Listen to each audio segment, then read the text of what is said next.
E uma pergunta, você começou falando, por que as pessoas começaram a me ouvir? Porque eu vim da onde eles vêm, né? Que é da Faria Lima, tem a mesma roupagem. Cara, você que veio desse universo, quando que você virou essa chave?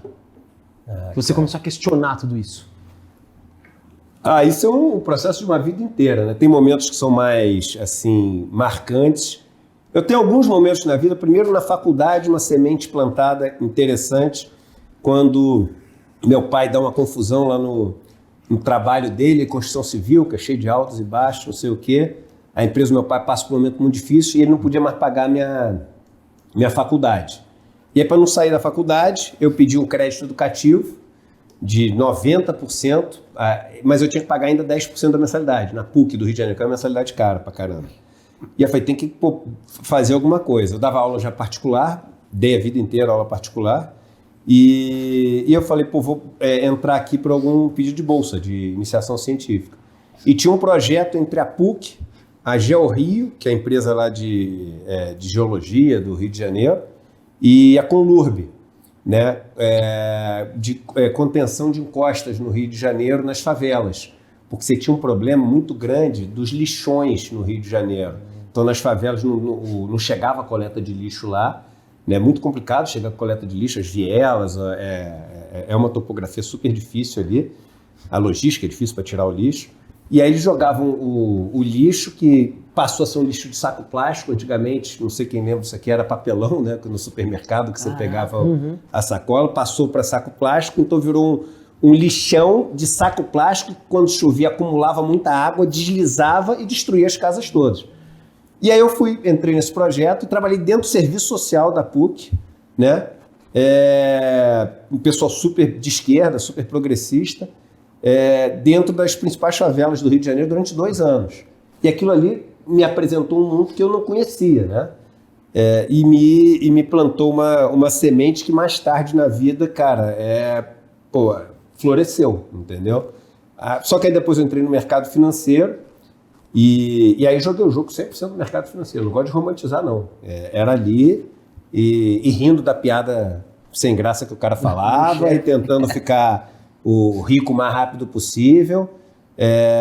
Eu gosto de acreditar que eu não era desumano como os caras, porque eu sempre mantive na minha vida atividades que eram atividades que me colocavam nesse lado da solidariedade, nesse lado da participação comunitária, etc. Mas talvez eu goste de acreditar nisso e eu não tenha sido assim, né? Porque às vezes a gente cria histórias sobre a gente que não correspondem à realidade, né? Mas num determinado momento do mercado financeiro, eu tive um acidente de cavalo. Aí, por causa desse acidente de cavalo, eu quase perdi os movimentos do corpo e li um livro que me interessou muito sobre um encantador de cavalos nos Estados Unidos. Fui visitar o cara, fiquei muito amigo do cara, voltei para o Brasil e comecei a divulgar o método de não violência dele. E comecei a viajar ao Brasil. Desculpa, não violência animal. Sem você treinar cavalos sem violência. Sem agredir. E as palestras começaram a fazer sucesso, eu comecei a domar cavalo, eu fazia demonstrações de doma de cavalo. Tem um monte de vídeo na internet, você botar Eduardo Moreira, doma de cavalos, tem um monte de vídeo. E é interessante, você nem encosta no cavalo, não usa violência nenhuma e muito rapidamente você doma o cavalo ali. E aí ele levou isso ao conhecimento da Rainha Elizabeth. Em 2012, ela me chamou para me condecorar lá em Londres, eu fui condecorado em 2012 por ela. Quando eu voltei para o Brasil, a Ana Maria Braga me chamou para uma entrevista, fez o maior sucesso, meu livro explodiu. Quando meu livro explodiu, começaram a me pedir para dar palestra no Brasil inteiro. Eu comecei a viajar para dar palestra no Brasil inteiro e comecei a conhecer o Brasil que eu não conhecia. E o cavalo tem uma coisa interessante, porque as pessoas mais ricas do mundo têm cavalos e as mais pobres também, né? Sim. Por negócio de carroça, caramba, etc. verdade. Uma os dois polos, né? Os dois polos. E comecei a me envolver muito com o negócio de ecoterapia, com, enfim, maus tratos animais, o que fazer para combater isso e etc. E aí os sócios do banco começaram a falar, Eduardo, vem cá, tu escolhe uma coisa ou outra. Agora tu é sócio do banco andando de chapéu de cowboy, fivela, tomando cavalo no Brasil, dando palestra, encantador de cavalo. Aí eu falei, cara, para não sair fora aqui do banco eu tenho que... Falei, não, pode deixar que quando eu der palestra agora eu vou dar palestra de educação financeira também. E aí comecei nessas palestras, eu falava e eu conseguia misturar cavalo com educação financeira, Porque eu falo, porque aí eu vou trazer clientes pra gente.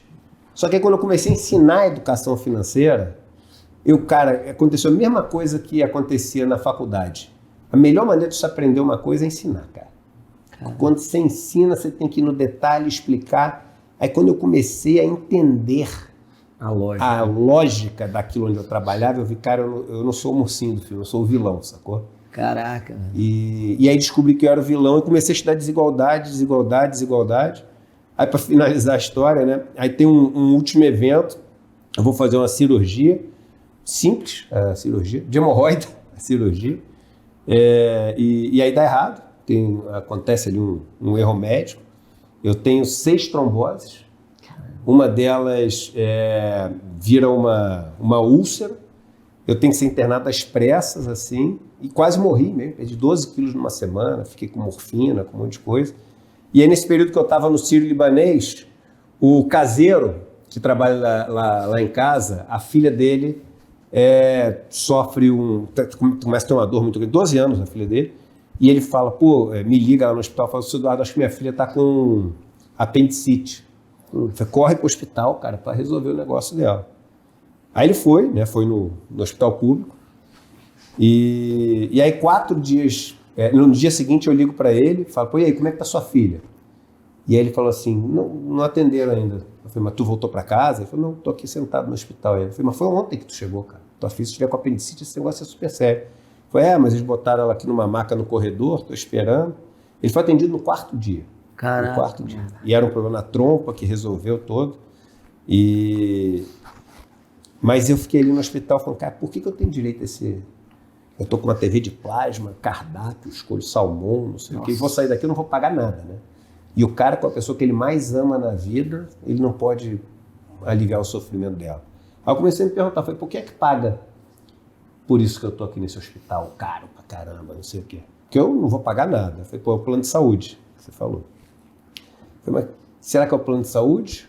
Ou é minha empresa que paga o plano de saúde? Eu falei, não, é minha empresa. Eu falei, mas será que é minha empresa ou é o cliente da minha empresa que a gente põe no nosso preço para o nosso cliente pagar? Foi o meu cliente. E quem é que era um dos clientes da minha empresa? O meu caseiro. Aí eu falei, cara, que o meu caseiro tá bancando essa minha parada aqui e ele não podendo usufruir. Aí, meu irmão, puta, eu lembro até hoje, assim, aquele negócio assim, né? Aí eu comecei a escrever um livro, fazendo o caminho do dinheiro em tudo, assim, eu sou meio obsessivo, né? Peguei o celular e comecei tudo, na educação, na saúde, não sei o quê. Aí escrevi um livro, o que os donos do poder não querem que você saiba. Aí tinha um jornalista que se fazia de meu amigo, tudo, quando queria saber furo do mercado financeiro. Aí quando eu saí do hospital, estava ainda me recuperando, não sei o que, um dia ele conversou comigo, eu falei, escrevi um livro no hospital, não sei o quê. Ele falou, me manda aí. Eu falei, tá, mano, manda pra ninguém, não sei o quê. Aí ele, pra fazer um bonito, mandou pro diretor-chefe da revista dele. O diretor-chefe era amigo do presidente do banco. O presidente do banco me chamou. Tu escolhe ou o livro ou o banco. E se eu saísse do banco, eu saí com o valor que eu tinha colocado no banco há 10 anos atrás. Perder tudo, 10 anos. Caraca, e agora, né, cara? Assim, se a gente contar a história aqui de um jeito, né, super-herói é bom, não? Claro que, vou ficar com... Sim, vamos ver do dia a dia. A vida como ela é, né? Claro, 10 anos de grana ali, tendo que pagar as contas. Ficar aqui agora. Aí eu lembro, meu filho tinha 7 anos, fez agora, semana passada, 13, sentou do meu lado, assim, eu ficava sentado com ele, a maior parte do dia assistindo, meio deitado, assim, assistindo televisão com ele, me fazia companhia. A gente estava assistindo Punhos de Ferro, da Marvel, aquele seriado, né? E aí tem uma cena lá que o vilão, que ninguém sabe se o cara é...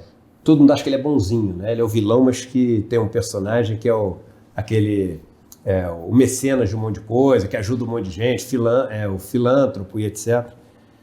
E aí um cara pega ele fazendo um dos crimes dele lá, né, cara? E aí, quando o Ricão vê, ele fala assim, cara, você não vai contar pra ninguém isso que você viu. Falei, cara, mas você que tá fazendo essas maldades todas. Falei, você não vai contar. Se você contar pra alguém, eu te mato. E tá aqui, $1 milhão pra tu não contar pra ninguém. Aí meu filho se vira pra mim e fala assim, papai, isso que o moço fez não tá certo, né? Aí eu virei pra ele e falei assim, o quê? Ele falou assim, olha, ninguém pode contar uma mentira ou esconder a verdade dos outros só por causa de dinheiro.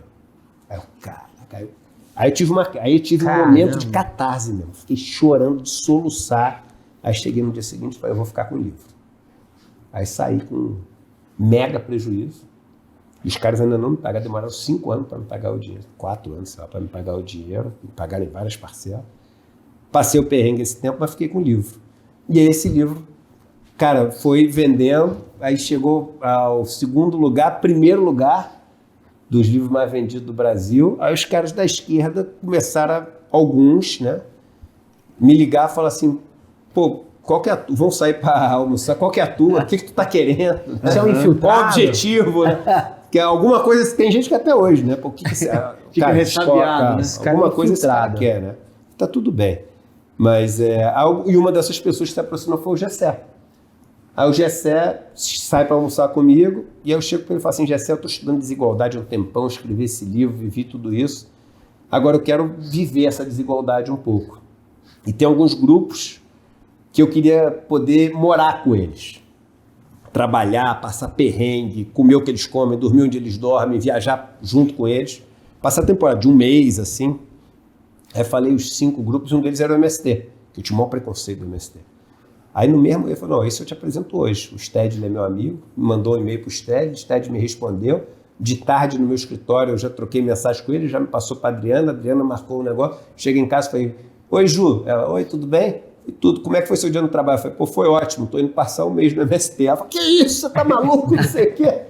E aí fui, cara, sem saber o que esperar, e aquela viagem mudou minha vida, assim. Porque aí eu fui apresentado, falei, cara, se essa pontinha do iceberg é tão diferente do que eu imaginava e tão maravilhosa, imagina o quanto de coisa incrível que eu não devo conhecer, né? E que eu misjudged, né? Eu julguei errado a minha vida inteira. E aí comecei a fazer essas viagens.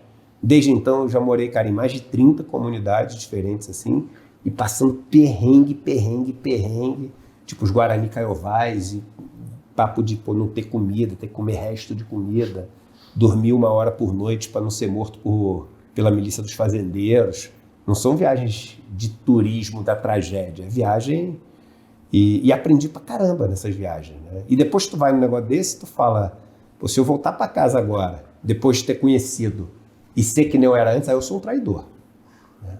Aí eu sou um belo de um filho da puta. Desculpa o palavrão, mas aí é o que você é. Depois de conhecer, porque antes de tu conhecer, tu tem que chegar, não é assim, eu não acredito nisso, não sei o quê. Agora, não é mais conhecer, você vivenciou, não, você, né? Não é uma sente história... um pouquinho na pele do negócio, né? Cara, mas a sua... Quando ele fez a pergunta... Todo mundo tem um ponto de virada para alguma coisa, mas o teu é muito cara, eu tô cheio impressionado. De simbolismo, muito impressionante. Tem vários.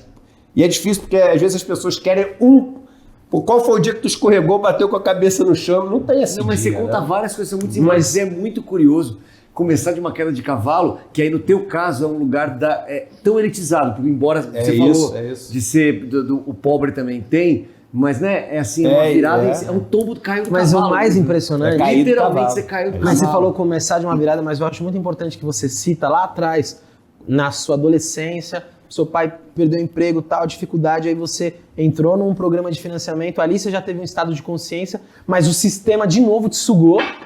Né? Se eu não tomar cuidado, ele me suga de novo. E é muito bom que hoje, quando você recaptura, você falou, opa, ali já tinha me dado um sinal. Só que eu...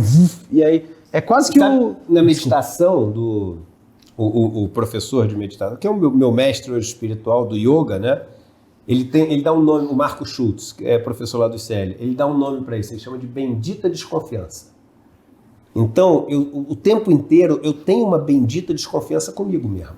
Uhum. Eu falo assim, mas será, Eduardo, tu tá falando, será que tu não tá com algum interesse por trás disso? Será que tu não tá falando isso, porra, só para fazer um bonito? Será que tu não ficou agora refém do teu personagem que tu criou? Entendeu? Será que, pô, na verdade, esse negócio todo é para lá na frente não querer outra coisa? Então, essa desconfiança é uma coisa que eu vou carregar comigo para sempre. E ela é bendita, ela não é maldita, sabe? Porque ela me faz prestar atenção no que eu estou fazendo. Prestar atenção no que eu estou falando. Você pode entendeu? ter, no teu caso, um outro tipo de vaidade, que não é a vaidade do mercado, mas é a vaidade de romper o mercado. Eu acho que tem uma... A gente tá te ouvindo com admiração, porque a gente fala, cara, é isso. E isso gera uma vaidade. É isso, é essa que é a bendita desconfiança. Será que tu viciou nessa vaidade? Será que no dia com esse noticiário que a gente tem todo dia, isso acontece muito, não necessariamente dessa maneira, mas às vezes tu tem uma galera te aplaudindo pra caramba porque você falou um negócio, mas na verdade eles estão aplaudindo não porque você falou aquilo, mas porque você tá falando uma coisa que, por exemplo, elogia o ídolo delas, sei lá, o Lula, ou o Ciro, ou não sei o quê. E no dia que eu acordar e tiver que falar mal do Ciro ou do Lula, será que eu tô viciado naquele aplauso? E não é só no aplauso, né? Porque a gente já está falando de uma coisa. Tem a ver com poder também. Poder, isso. Eu acho que a questão, o cerne da questão é o poder, né? Porque quando tem grandes discussões, você vai ter uma discussão o comunismo, não sei o quê, as grandes discussões vão assim, quando o cara vai, por exemplo, Revolução Francesa, quando é que vai? Quando o cara não quer perder o poder. Então o cara não quer perder o poder, aí é que rompe, o cara vai para outro lado, que é o lado do ego. Né? Agora você quer ver uma coisa que eu tenho um livro que eu li que foi muito importante assim para mim, para mudar minha vida, que chama On Wealth and Poverty, um livro escrito por São João Crisóstomo no final do século IV, começo do século V. Ele é um dos santos padres, né, um doutor da Igreja Católica, e ele é um cara que ele era padre ali no momento onde a igreja virou a religião oficial do império. E lutava muito contra a forma como a igreja foi utilizada como instrumento de poder, de riqueza, etc. E ele era Crisóstomo, um apelido que foi dado para ele depois, quer dizer boca de ouro, porque ele era aquele que proferiu os sermões mais potentes de toda a história da Igreja Católica. E num dos sermões do São João Crisóstomo, ele fala o seguinte, olha, é muito difícil se desapegar do dinheiro. Aí ele fala assim, mas tem gente que consegue se desapegar do dinheiro. Aí ele falou assim, agora tem uma coisa mais difícil ainda de se desapegar do dinheiro, que é o poder. Nossa. Aí ele falou, mas tem algumas pessoas que conseguem se desapegar do poder. Mas tem um que é mais difícil ainda do que o dinheiro do poder. Que é você se desapegar da sua reputação. E isso é espetacular, cara. Caraca. Ou seja, quando você tem que fazer o que é certo, meu irmão, muitas vezes fazer o que é certo coloca a tua reputação em jogo. E tu tem que fazer o que é certo. Ah, mas se eu fizer agora, nesse momento, olha o que está em volta de mim, olha a cena. Vão dizer que vai acabar com a minha reputação, e ainda mais hoje, quando as reputações são destruídas, cara, num estalo de Deus e nunca mais volta. E ele diz, essa é a coisa mais difícil de você fazer, se desapegar da tua reputação e fazer o que é certo. Desculpa, de quem é essa fala mesmo? São João Crisóstomo. Caraca. E aí, esse livro foi tão potente para mim, que eu cheguei para a editora Record e falei, se vocês traduzirem o livro, eu divulgo ele, assim, de graça, faço uma propaganda. Aí eles fizeram o livro, me chamaram para escrever a apresentação, o prefácio do livro é do padre Júlio Lancelotti e a orelha do Leonardo Boff. Então eu falei, eu tenho um livro, meu irmão, com 3 santos, o Crisóstomo, quando eu chegar no céu, eu vou levar vou mandar botar no caixão no bolso, sacou? Que eu chegar lá no céu, não, o passaporte para entrar. Então você não acompanhou, olha aqui, ó. Aqui, ó, meu, 3 santos juntos, deve poder entrar, né, cara?